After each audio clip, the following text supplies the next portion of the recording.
Badan Pengawas Obat dan Makanan mencabut sertifikat cara distribusi obat yang baik CBOB milik dua pedagang besar farmasi. Ini merupakan buntut dari kasus cemaran etilen glikol dan dietilen glikol pada sirup anak.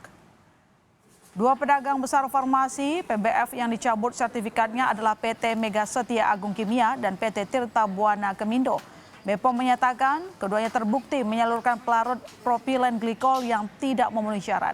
Keduanya juga tidak melakukan kualifikasi terhadap pemasok bahan pelarut sesuai ketentuan yang ada.